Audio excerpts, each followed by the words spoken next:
हज के दौरान मुसलमान इस तरह से काबा का चक्कर क्यों लगाते हैं, क्या है इसके पीछे की वजह और क्या सच में काबा ही है पूरी पृथ्वी का सेंटर। वैज्ञानिकों ने किया है हैरान कर देने वाला खुलासा। दोस्तों आज की इस वीडियो में हम आपको काबा के कुछ ऐसे चमत्कारों के बारे में बताएंगे जिन्हें साइंस भी मानता है और साइंस के हिसाब से भी काबा के ये चमत्कार सच है। तो चलिए शुरू करते हैं आज का ये हैरत अंगेज वीडियो। दोस्तों आपको जानकर हैरानी होगी कि हर घंटे 1,70,000 मुसलमान काबा शरीफ का तवाफ करते हैं। मतलब 24 घंटे में 40,80,000 और महीने में 12,24,00,000 और साल भर में 1.5 अरब लोग काबा शरीफ का तवाफ करते हैं, जो वाकई हैरान कर देने वाली बात है। लेकिन मुसलमान इस तरह काबा शरीफ का चक्कर क्यों लगाते हैं? मुसलमानों की पाक किताब कुरान शरीफ की सूरह हज में अल्लाह ताला ने फरमाया है कि जमीन से लेकर आसमान तक सारी चीजें अल्लाह की इबादत और सजदा करती हैं। यानी कि पहाड़, परिंदे, घाटियां, प्लैनेट्स, गैलेक्सीज वगैरह वगैरह सभी अल्लाह ताला की इबादत करते हैं। लेकिन आपके मन में ये सवाल भी आ रहा होगा कि इन चीजों को तो कभी सजदा करते हुए देखा नहीं, तो ये किस तरह से अल्लाह ताला की इबादत करती हैं? कुछ तो इनमें कॉमन होगा। चलिए अब इस बारे में बात करते हैं। दोस्तों आज से सैकड़ों साल पहले लोगों का मानना था कि जमीन यानी कि हमारी धरती ही यूनिवर्स का सेंटर है। उन्हें लगता था कि हर चीज इस धरती के आसपास घूम रही है। लेकिन फिर 1609 एडी यानी कि आज से लगभग 400 साल पहले इतिहास के एक बहुत ही मशहूर साइंटिस्ट गैलीलियो ने एक हैरान कर देने वाली खोज की। गैलीलियो ने समुद्री जहाज और फौजियों द्वारा इस्तेमाल होने वाली टेलीस्कोप को एक के ऊपर एक लाइन करके थोड़ा और एडवांस किया और इंसानी इतिहास में पहली बार ऐसा हुआ कि जब किसी ने इस टेलीस्कोप का इस्तेमाल आसमान को एक्सप्लोर करने के लिए किया। गैलीलियो ने जब सूरज, चांद और बाकी प्लैनेट्स को गहराई से और करीब से देखा तो उनके सामने कई सारे खुलासे हुए। इसके बाद उन्होंने कई सारे प्लैनेट्स को देखा और उन्हें पता चला कि हमारी धरती काफी छोटी है, इतनी छोटी कि जुपिटर जो कि एक प्लैनेट है वो 1300 अर्थ के बराबर है। यही नहीं, उसने एक और बात नोटिस की कि सारे प्लैनेट्स गोल हैं और इनमें सूरज की लाइट महीनों के दिनों में अलग अलग दिखाई पड़ती है। और थोड़ी बहुत रिसर्च और छानबीन करने के बाद उसने ये जाना कि यूनिवर्स का सेंटर हमारी पृथ्वी नहीं है, बल्कि ये तो खुद सूरज के चारों ओर घूम रही है। उसने सारी बात उस समय के लोगों को बताई, लेकिन उसकी इस रिसर्च को दबाया गया और लोगों ने उस पर यकीन नहीं किया। उसे सजा भी दी गई। लेकिन फिर उसके 350 साल बाद सबने माना कि गैलीलियो सही था और उसने जो कुछ भी रिसर्च की थी वो बिल्कुल सही थी। इसके बाद लोगों ने इस बारे में और रिसर्च करना शुरू की और इन रिसर्चों से और खुलासे हुए जिससे पूरी दुनिया के लोग हैरान रह गए। पता चला कि ये सारे प्लैनेट सूरज के चक्कर लगाते हैं और सूरज भी यूनिवर्स का एक छोटा सा टुकड़ा है, क्योंकि सूरज की तरह अरबों तारे हैं जो मिल्की वे गैलेक्सी का हिस्सा है। और मिल्की वे गैलेक्सी में ये सारे तारे एक सर्कल में घूम रहे हैं और इन्हें इस तरह सर्कल में घूमने के पीछे हाथ है सुपर मैसिव ब्लैक होल का। मतलब ये सारे तारे इस ब्लैक होल की वजह से घूम रहे हैं। और आपको जानकर हैरानी होगी कि सुपर मैसिव ब्लैक होल सूरज से 4 लाख गुना ज्यादा बड़ा है और मिल्की वे जैसी ऐसी लाखों गैलेक्सी हैं जो कि साथ में मिलकर एक क्लस्टर बनाती हैं और इस तरह के लाखों क्लस्टर मिलकर एक सुपर क्लस्टर बनाते हैं। मतलब हमारी अर्थ इस यूनिवर्स का एक छोटा सा हिस्सा है जो सूरज के चारों ओर घूमती है। अब यहाँ इतनी सारी बातों में आपने एक चीज नोटिस की होगी, ये सारी प्लैनेट्स, गैलेक्सी और क्लस्टर किसी न किसी चीज के चक्कर लगा रहे हैं। और जब कोई हज के दौरान तवाफ करता है तो उसके साथ प्लैनेट्स, गैलेक्सी और क्लस्टर सभी इस इबादत में शामिल होते हैं। मतलब इनका इबादत करने का तरीका यह है कि ये चक्कर लगाकर इबादत करते हैं। अल्लाह ताला ने कुरान शरीफ में हर चीज जैसे कि पहाड़, पत्थर वगैरह सबके बारे में कहा है कि ये सभी इबादत करते हैं, लेकिन ये तो चक्कर नहीं लगाते। तो चलिए मैं आपको इसे भी साइंस के नजरिए से ही समझा देता हूँ। साइंस का एक कॉन्सेप्ट आपको पता होगा कि हर चीज एक पार्टिकल से बनी हुई है जिसे एटम कहते हैं। और एटम सबसे छोटा पार्टिकल नहीं है,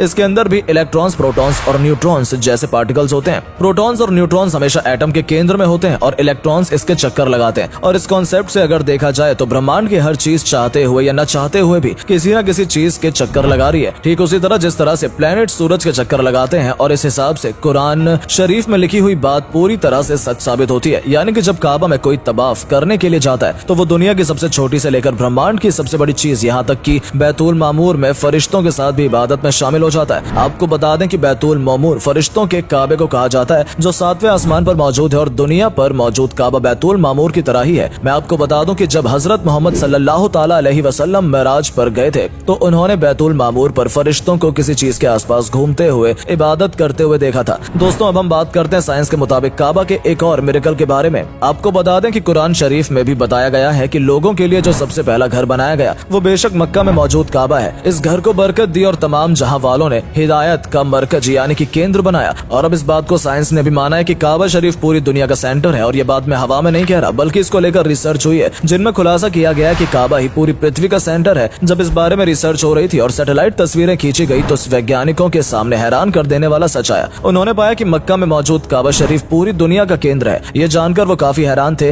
हालांकि हम बता दें वैज्ञानिकों ने ये जानने के लिए बिल्कुल भी रिसर्च नहीं की थी कि मक्का में मौजूद काबा पृथ्वी का केंद्र है, लेकिन फिर भी उनके सामने ये सच आ ही गया और कई सारी साइंस मैगजीन में इस बारे में लिखा भी गया है। हुसैन कमालुद्दीन जो रियाद रियाद यूनिवर्सिटी में प्रोफेसर थे। उन्होंने भी काफी लंबी चौड़ी रिसर्च की और बाद में इस रिसर्च के बाद इस नतीजे पर पहुंचे कि काबा ही पूरी पृथ्वी का केंद्र है। उन्होंने इसके लिए मॉडर्न साइंस की कई सारी मशीनों और कंप्यूटरों का इस्तेमाल किया। उन्होंने दुनिया के बड़े बड़े शहरों में मक्का में मौजूद काबा की डायरेक्शन का पता करने की कोशिश की और लगभग 2 सालों तक इसी कोशिश में जुटे रहे और कई तरह के नंबर्स और कैलकुलेशन के बाद इस नतीजे पर पहुंचे कि काबा ही पूरी दुनिया का सेंटर है। और ये सिर्फ डॉक्टर हुसैन कमालुद्दीन के रिसर्च की बुनियाद पर ही हम नहीं कह रहे, क्योंकि इसके बारे में कई और साइंटिस्टों ने रिसर्च की और सभी का यही मानना है कि काबा ही पृथ्वी का सेंटर है। हालांकि कुछ लोग इस बात को नहीं मानेंगे, लेकिन साइंस इस बात को जरूर मानता है। वैज्ञानिकों के मुताबिक मक्का में मौजूद पत्थर दुनिया के सबसे पुराने पत्थर हैं और जब उन्होंने यहाँ से सैंपल लेकर इन पत्थरों पर रिसर्च की तो पता चला कि ये पत्थर इस धरती की शुरुआत या फिर इसके फॉर्मेशन से पहले के हैं। जब धरती की शुरुआत हो रही होगी तो फिर एस्टेरॉइड के रूप में ये पत्थर यहाँ पर गिरे होंगे, जिन पर रिसर्च करके वैज्ञानिकों ने पाया कि वो बहुत पुराने हैं और इसी वजह से ब्रिटिश के एक म्यूजियम में मक्का के 3 पत्थर रखे हुए हैं जिन पर रिसर्च हुई थी। आपको बता दें कि जमीन पर काबा का लैटिट्यूड 21 डिग्री और 25 डिग्री है, पर हैरान कर देने वाली बात तो ये है कि कुरान शरीफ में काबा का जिक्र करने वाली सूरत सूरह अल बकरा का नंबर भी